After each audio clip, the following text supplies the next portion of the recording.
Rick and I have been on the road for like 4 weeks now.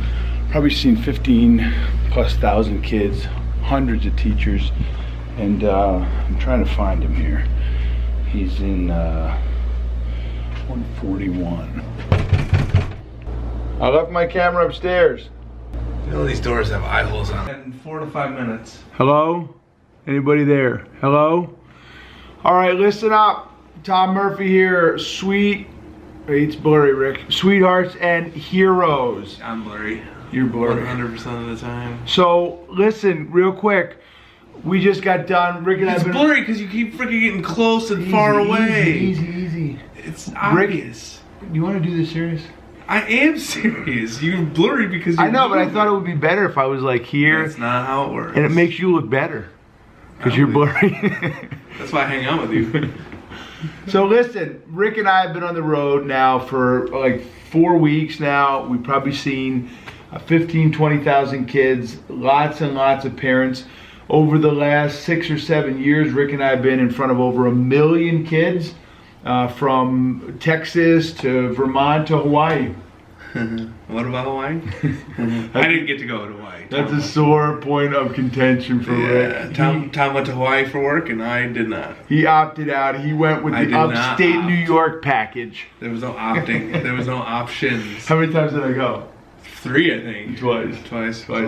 Anyway, you know, Rick and I are part of a team called Sweethearts and Heroes, and we developed the message 7-8 years ago, and it truly does change and save lives. I've been very fortunate, blessed in my life to be attached to Rick. World Hope expert right here. Guy laid in the ground in Iraq, decided to die, rolled over one more time. He said he'll tell you he gave up this thing called hope.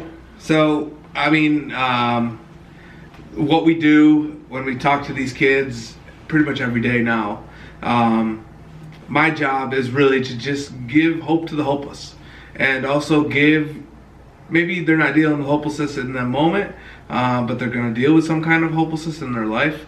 But right now, you know, just give them the knowledge that they have hope inside of them, and they can give it to that person that is hopeless. The kids know who those other kids are, who those hopeless kids are, and that's my job, is to give them hope when they need it the most. And really, it's because I've been through hopelessness on my own. When I was in Iraq and on the ground on fire, I gave up. Ultimate loss of hope, really. I mean, I was done. I decided, you know what, this is the end of my life, because I couldn't put the fire out. I did stop, drop, and roll, and it didn't work. So after I had given up, you know, you can point it to whatever you want to point it to, but I rolled in one direction and I fell into a canal. That saved my life. The water saved my life. Almost killed me, but did save my life. And I can tell you right now that it's the best day of my life. That was the best day of my life. The best thing that ever happened to me.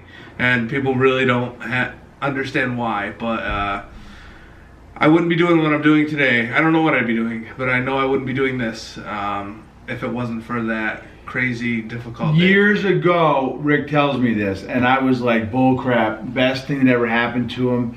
And it took me a while to get it, but you know, Rick says if he could get his hands back and his leg, right, show him that awesome piece of hardware.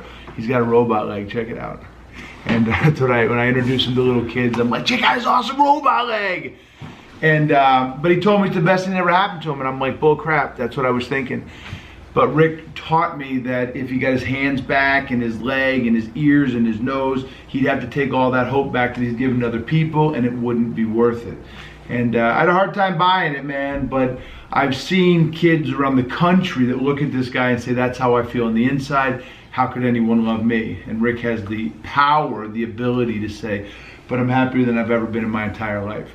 But the true secret is, it's because of me. Yeah, see, now, one of the questions was, who wears the pants? Right there, he tries to wear the pants. Well, you don't fit in pants anymore. Oh, shut it. So listen, really, honestly, I applied for one reason. My man Rick is struggling right now. Two reasons. Two reasons. One for his huge ego. That's not true. That's not true. So, I helped Rick lose like 70, 80 pounds. 60. Before. 60 pounds. Yeah. I inflate everything. Exaggeration. I tell good stories is what I do. So I helped Rick lose this weight. We got him in a position. He lost the weight. It was an amazing story. We'll have to tell it to you sometime. It'll blow your mind. Loses the weight, then he puts it all back on. And because he has an uncontrollable appetite. For success. Nachos. No success. Yeah, right. Covered in nachos. Anyway, Rick's been struggling with this weight loss. So I get on website because we were at a hotel one night and he was saying, just like, I could feel him in that hopelessness saying, I can't do it this time. So I don't say I can't do it. Like, I don't. And I don't know what it is, but I will tell you it's the toughest thing I've dealt with since my injury. And man, it's hard for me to admit to, but I don't know what to do. I know how to do it because I've done it before, but I don't know how to even explain it. I'm having a difficult time doing it. So I get on the website, I do a quick little video, and I say the World Hope Expert needs hope. And really, it's not to get on the and to lose the weight. I just know Rick, because I've known him for so long. I actually spend more time with him than with my wife. I was with him on my anniversary this year, my 20th anniversary. Like, that's a little one. So anyway, there won't be a 21st, I'm sure. Yes, it will. Anyway, so I just know that if Rick gets cast for if we get cast, it's gonna make him lose the weight. And I promise you, he's showing up 30 pounds less for the I promise you. How many promises you can't keep? You'll do what you're told. I can't. The problem with Rick is, you can't tell him to do anything. I'll do the exact opposite. He says, don't tell me what to do. On the way to the restaurant yesterday, he's like, you're not getting this. And I said, all right, fine, I'll get fettuccine Alfredo. Don't listen to him. Anyway, Rick's got an amazing ability. He's going to show the world what the World Hope Expert can do. He's going to win that, I'm telling you. And I'm gonna have fun doing it. And eat nachos after. Maybe. No! No, the right answer is yes. No nachos. Once. That's right. We fight like we're married. I mean, most of the time I win, right? Because you can take his leg and hide it and he can't chase you. That's not true. I have a wheelchair. Yeah, well, who's in the wheelchair now, baby? Look at this. Tom's so Watch me ride a wheelie. Ready? I'm really. Oh, yeah. You lift my heart up when the rest of me is down. You enchant me even when you're not around.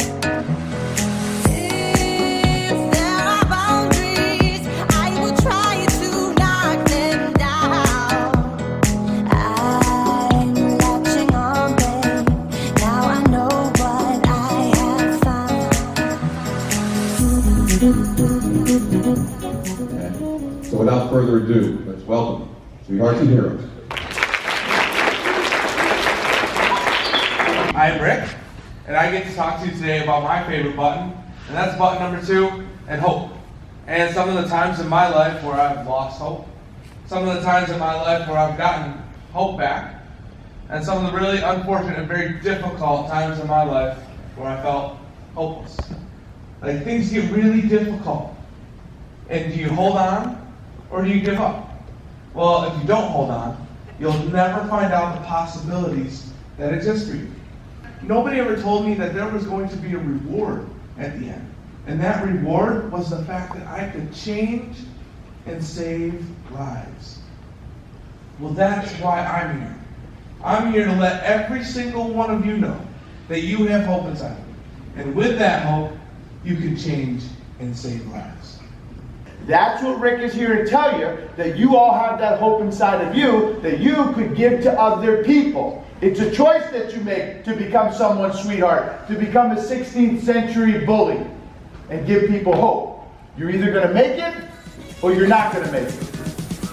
It's up to you.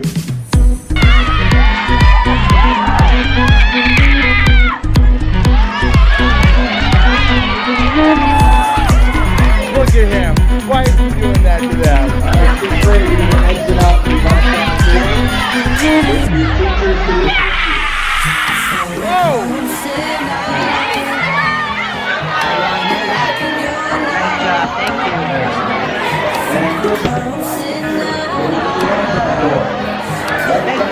Oh, my pleasure.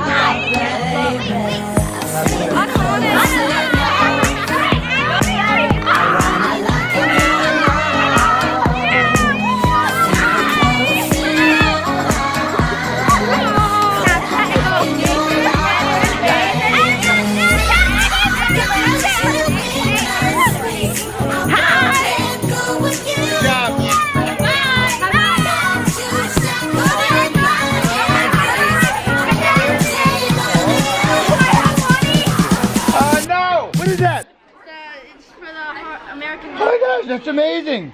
I remember all What do you got? I remember What do you all got? five Do of them. them. It's Yeah. is that it? Hold on, he's going to all 5. Perspective. Yeah. Hope. Yeah. Sweetheart. Yeah. Jump into action and hear. Boom! But you know what? It's even better that you're a real superhero because you're doing this. Why? To help other people. That's like a real superhero. Bye. All right, I'm gonna make a vlog out of this. Oh,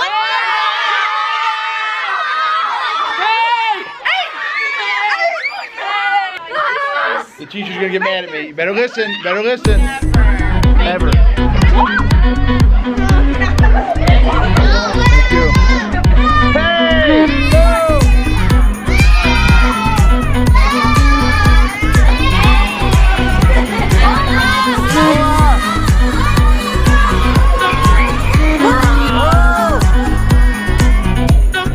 Here they go. Is this right?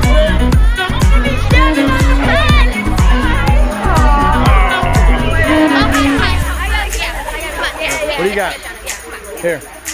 No, I got nothing. Oh, I thought you had something. What's up, dude?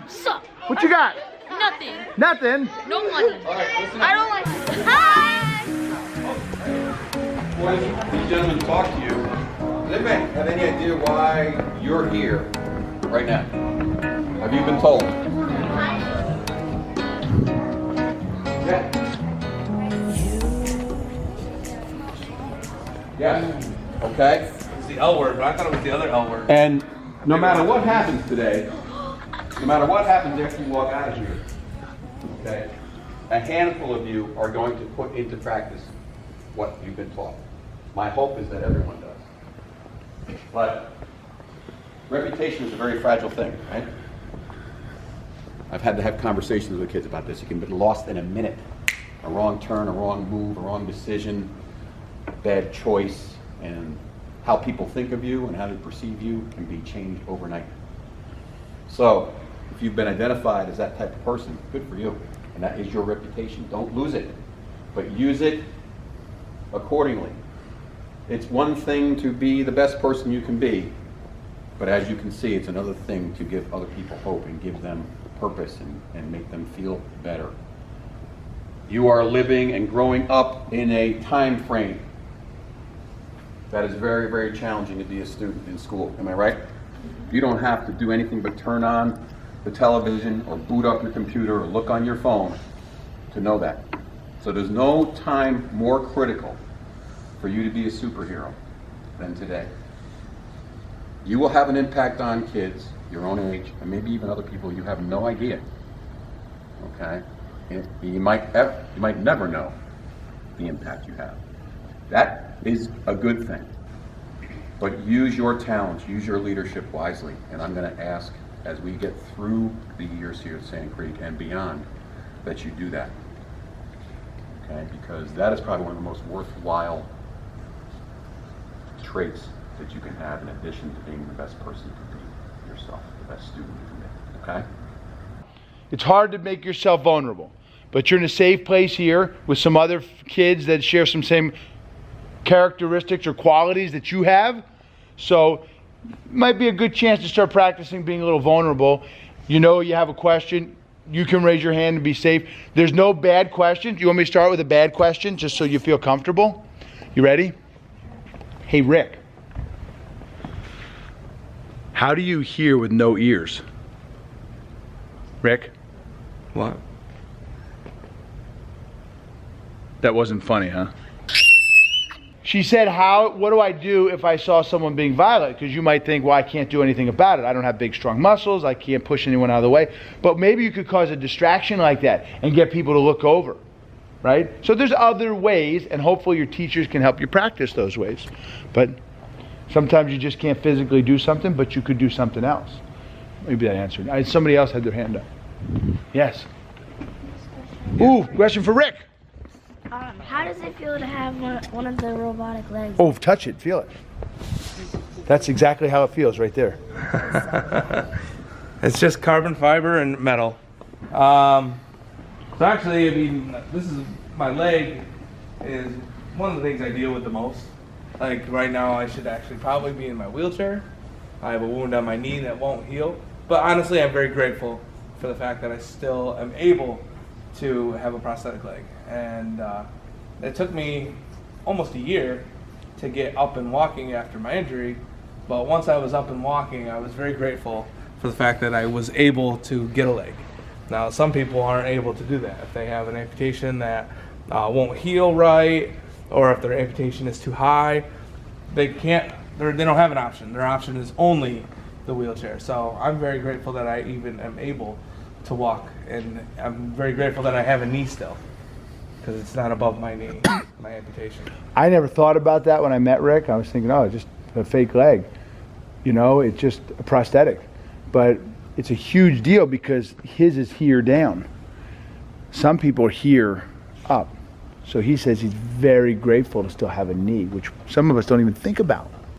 Don't ever think that you can, your act of kindness or your reaching out to people that aren't as fortunate as you is going to make you less of a success. A lot of people today think, oh, I have to just focus on being the best person I can be, and I've got to be the best student, and I've got to do all those things, so I don't have time for that other part. And I'm telling you, you do, and I'm telling you it'll make you even better. It'll make you a better student. It'll make you reach your goals just as easy, if not easier. So don't ever think that. Don't ever think you have to just focus on yourself and being the best student and person you can be. You will be a better person and a better student if you extend yourself to others. Make sure you know that as a reason to move forward. Okay, it's important. All right. How do you do it? You got me losing every breath. What did you give me to make my heart beat out my chest? Now I've got you in my space. I won't let go of you.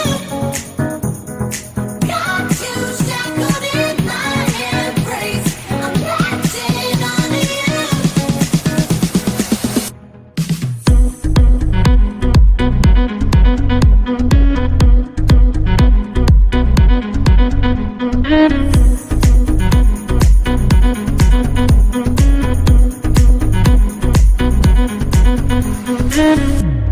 Kids in the school that know that. The only Wow. one. Fact. The parting. I also failed kindergarten, but don't tell anybody that either. What? Fact. How do you fail kindergarten? Long story. We want to know that, don't we? Tell us, tell us, tell us, tell us.